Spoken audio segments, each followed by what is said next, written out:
I'm just Nick, and this is the Snazzy FX Tracer City.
So, at first glance, this box might be a little intimidating to some guitar players. I know it was to me. There's a lot of knobs on it and a lot of labeling. But it might be less intimidating to folks who have played and tweaked analog synths or virtual analog synths. Because essentially what this box is it's the tone shaping portion of an analog synth. In other words, it's not the part that actually generates the pitch, it's not the high frequency oscillator section, but it's the rest of it. The circuits that are used to shape the tone in an analog synth and can be used to shape a guitar tone or any sort of an audio input. Essentially, it's broken down into 4 sections, and they each are sort of arranged along these arcs, except for the filter section, which is sort of vertical over here. So you have an input section where you can adjust the gain and adjust the input range for either a line level signal or a guitar level signal, and the output volume. You want to be a little careful with these at first because this box is capable of putting out some very sharp resonant peaks set certain ways. The second section is a low frequency oscillator section, which you can think of as analogous to a tremolo. You can set its depth and speed, and you can set whether it's going at a sort of medium to high speed or as an LFO, a low frequency oscillator, a very slow speed. And you can also decide whether you want it to sweep in a kind of smoother triangle wave fashion or a choppy square wave fashion. The third section is a pseudo-random oscillator. We say pseudo-random because it's not truly random in a mathematical or electronic sense, but it generates a modulation that is irregular, not a smooth waveform or a square wave that's regular, but an irregular and kind of unpredictable one. And after that, you have an envelope follower circuit that's kind of like an auto-wah or envelope follower effect for a guitar, where it sweeps a resonant filter, kind of like a wah, but in response to the signal strength. So that's a dynamic element that actually does different things depending upon how you hit the strings of the guitar.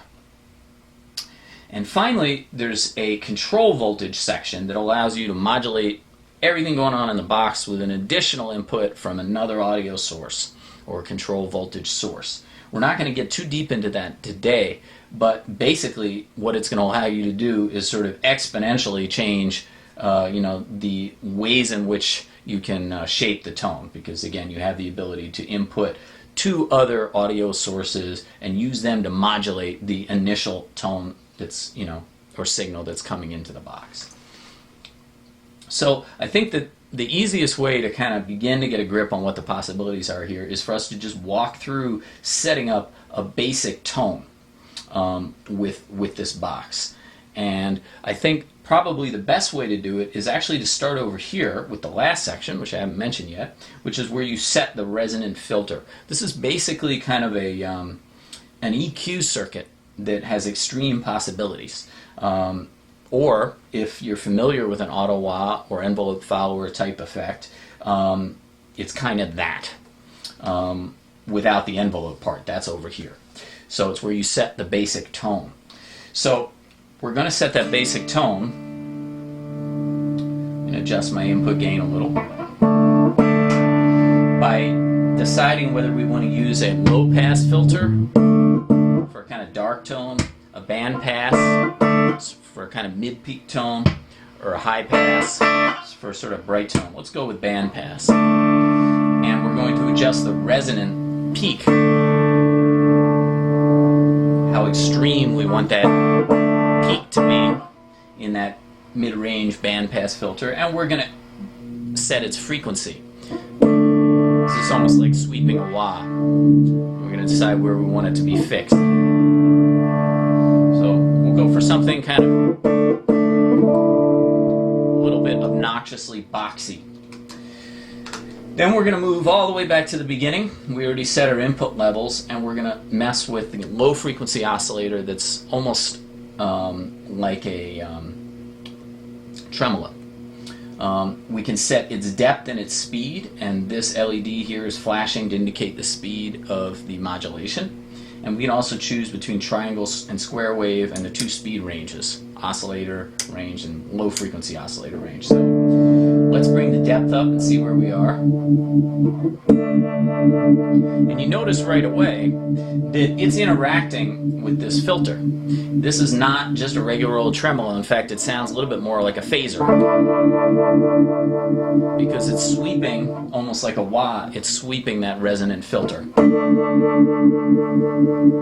If we go to square wave, it'll be choppier.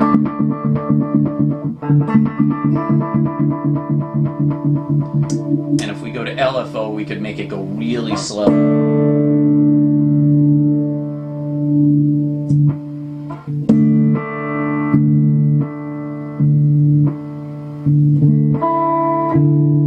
A lot of rhythmic possibilities there. Let's stick with oscillator at kind of a lower tremolo-y speed. And we'll stick with triangle wave for smoother modulation.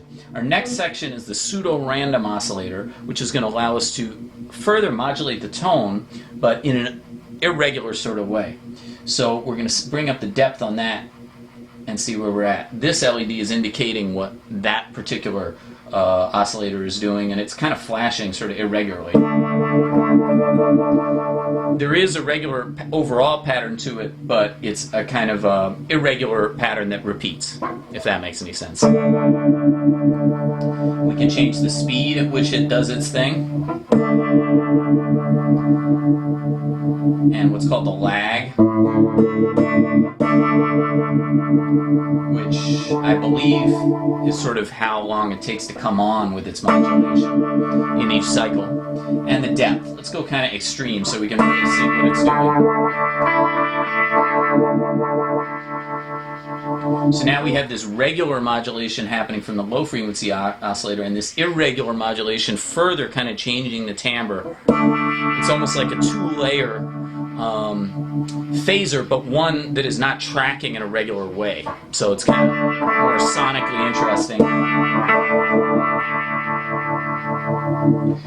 Our next section is the envelope follower section, and this is where we're going to introduce a dynamic element, an element that actually responds to playing. So far, with the tremolo and the random oscillator, you know, whatever we play, it's going to do its thing. But as we bring in the envelope follower, we're going to be able to introduce modulation also with how we play. So we're going to bring up the sensitivity for the envelope follower and see where we're at.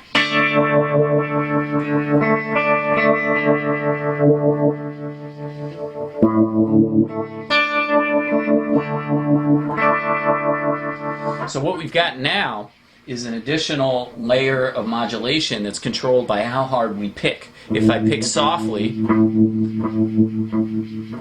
envelope follower doesn't really do much. If I pick hard, it gets more extreme. And if I bring the depth of the modulation up for the envelope follower, it gets even more obvious.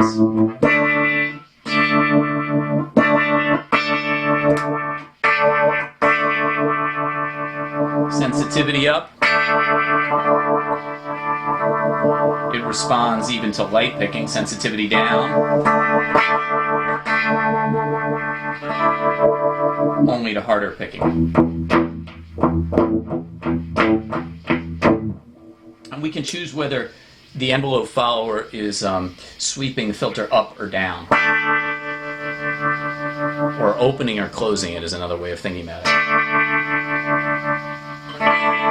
So if we went to a low pass filter now, and we're in up, when we hit the strings hard, it's going to pass more high frequencies. I got that backwards. It's going to pass more low frequencies. If we go down,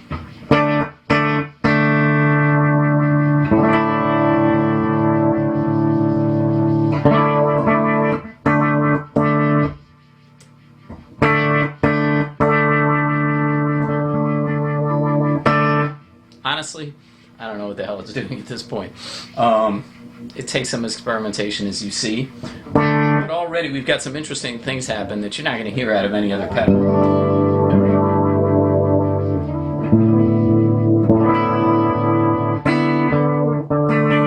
And they're deceptively subtle things that are happening and quite dynamic. So it's kind of an interesting thing to have so much modulation going on and still really be able to kind of play the effect a little bit, to have it respond to your touch.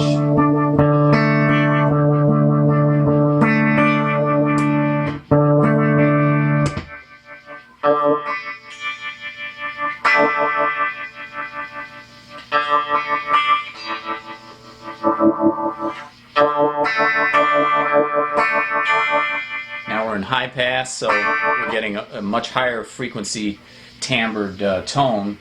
And the envelope filter, when we hit it hard, brings in more low frequencies because I have it set to down. And as it fades, we end up with just the kind of very high frequencies. If it went the other way, we're going to reverse that.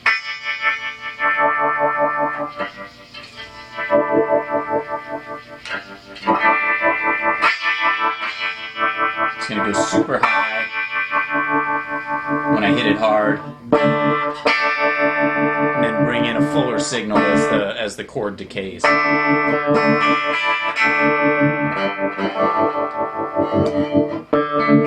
Let's move to square wave.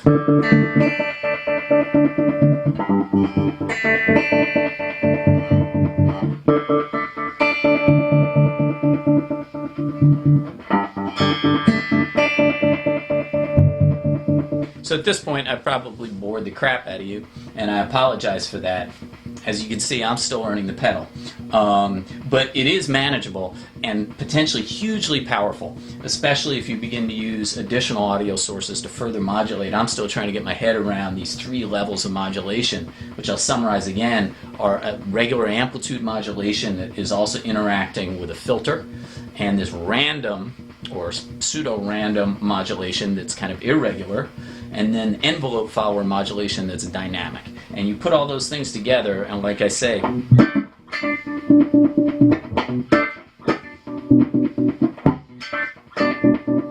you get some freaky stuff. If this sort of thing interests you, and if you're looking for new and unique sounds, it should interest you. You should get a hold of the folks at Rock and Roll Vintage, and they will totally hook you up and either answer any further questions you have about this, or tell you they don't know, but they'll find out. They're really cool that way. So check it out. And until next time,